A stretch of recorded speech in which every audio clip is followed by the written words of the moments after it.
Hari Senin 12 Rabiul Awal tahun ke-11 Hijriah bersamaan dengan hari lahirnya Rasulullah. Hari Senin tanggal 12 Rabiul Awal tahun ke-11 Hijriah, Allah perintahkan kepada malaikat Jibril, Jibril, kau turun jemput kekasihku Muhammad, cabut nyawanya, dengan catatan tanya dulu, jika dia sudah mau lakukan tugasmu, tapi jika belum mau tunda tugasmu sampai dia mau. Panggil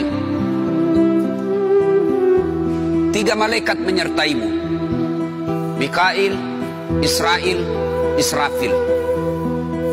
Turunlah malaikat. Di langit ke-7 mereka masih berempat, langit ke-6 mereka masih berempat. Sampai di langit pertama malaikat Jibril berkata, wahai malaikat pencabut nyawa, kau sajalah yang turun ke dunia. Saya tidak tega menemanimu dan melihat engkau mencabut rohnya Muhammad sallallahu alaihi wasallam. Lalu malaikat pencabut nyawa berkata, Jibril, kenapa kau tidak turun menyertai kami? Bukankah selama ini engkau yang menyertai Rasulullah? Bukankah selama ini engkau yang menemui Rasulullah? Kami tidak pernah menemui Rasulullah. Turunlah bersama kami. Jibril berkata, maafkan saya tidak betul-betul tidak mampu melihat engkau mencabut rohnya Rasulullah. Turunlah 4 malaikat ini. Lalu malaikat mengetuk pintu Rasulullah, ketuk rumah Rasulullah. Assalamualaikum warahmatullahi wabarakatuh ya Rasulullah. Nabi dalam rumah menjawabnya, waalaikumsalam warahmatullahi wabarakatuh. Fatimah membuka pintu, ternyata tidak ada orang di depan pintu. Rasulullah lalu bersabda, sudah ada di samping saya. Malaikat pencabut nyawa berkata, ya Muhammad, hari ini aku diperintah Allah untuk mencabut ruhmu. Menurutmu bagaimana? Rasulullah menjawabnya, wahai malaikat, 24 nabi dan rasul senior saya, 24 nabi dan rasul pendahulu saya, setelah mereka melaksanakan tugas, mereka pun menghadap kepada Allah. Hari ini saya siap menghadap, tapi saya lihat ini ada keanehan. Apa ya Rasulullah? Mana malaikat Jibril? Kok tidak ada di antara kalian? Mana sahabat saya? Mana Jibril? Malaikat pencabut nyawa berkata, Jibril menunggu di atas langit. Dia tidak datang untuk menyertai kami. Lalu Nabi perintahkan, kau panggil dulu. Ada perkara yang penting yang ingin saya tanyakan kepada Jibril. Setelah itu saya siap menghadap kepada Allah. Naiklah malaikat pencabut nyawa dan berkata kepada Jibril, ya Jibril, engkau dicari sahabatmu, turunlah engkau menyertai kami. Turun malaikat Jibril, lalu ketemu dengan Nabi.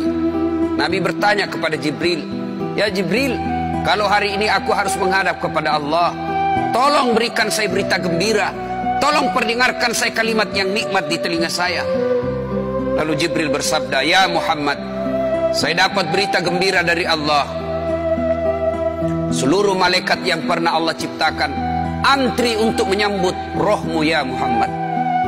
Apalagi ya Jibril, ya Muhammad, seluruh nabi 24 haram masuk surga sebelum engkau lebih dulu. Meskipun engkau nabi paling terakhir, tapi Allah memberikan garansi dan jaminan, haram seluruh nabi dan rasul masuk ke dalam surga sebelum engkau lebih dulu ya Muhammad. Nabi mengucapkan alhamdulillah. Apalagi ya Jibril, ya Muhammad, jika engkau punya dosa dan kesalahan, Allah telah mengampuni dosa dan kesalahanmu.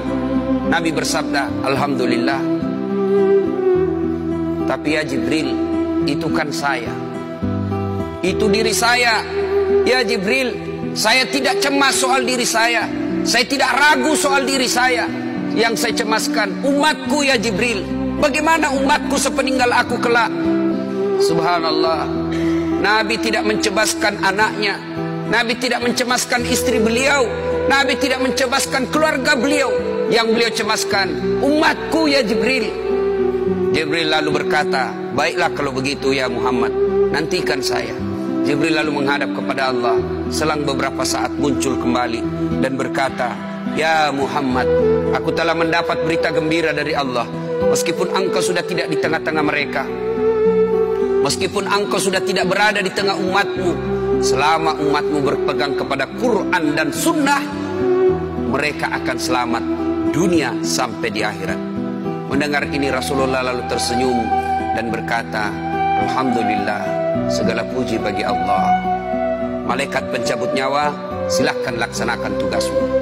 Jibril mundur, majulah malaikat pencabut nyawa melaksanakan tugas dan berkata, kalau bahasa kita, ya Muhammad, maafkan saya, saya tidak mampu melakukan ini, tapi ini perintah dari Allah. Lalu Nabi bersabda, laksanakan tugasmu, saya pun siap melakukannya. Mundur malaikat Jibril, majulah malaikat pencabut nyawa melaksanakan tugasnya. Keluar rohnya Rasulullah, perlahan-perlahan meninggalkan telapak kaki Rasulullah. Telapak kaki Rasulullah menggigil naik ke atas betis Rasulullah, naik ke paha Rasulullah, sampai ke perut. Bercucuran keringat Rasulullah, keluar keringat Rasulullah di wajah Rasulullah. Malaikat Jibril lalu berpaling. Nabi lalu bersabda, wahai malaikat Jibril, kenapa engkau palingkan mukamu? Apakah engkau jijik melihatku? Apakah kau jijik melihat wajah saya? Jibril bersabda, ya Muhammad, ketahuilah demi Allah yang menguasai segala-galanya, tidak aku jijik melihat mukamu ya Muhammad. Aku tidak tega melihat engkau menghadapi sakaratil maut. Aku tidak mampu melihat engkau menghadapi sakaratil maut. Nabi lalu bersabda, ya Jibril, ketahuilah, andai saja Allah tidak cinta kepada aku, andai saja Allah tidak sayang kepada aku, betapa sakitnya sakaratil maut ini. Tapi aku mohon kepada Allah, ya Allah, jangan engkau timpahkan sakitnya sakaratil maut ini kepada umatku. Bebankan seluruh penyakit sakaratil maut ini, bebankan seluruh sakitnya sakaratil maut ini hanya kepada aku. Jangan engkau berikan umatku ya Allah. Begitulah cintanya Rasulullah kepada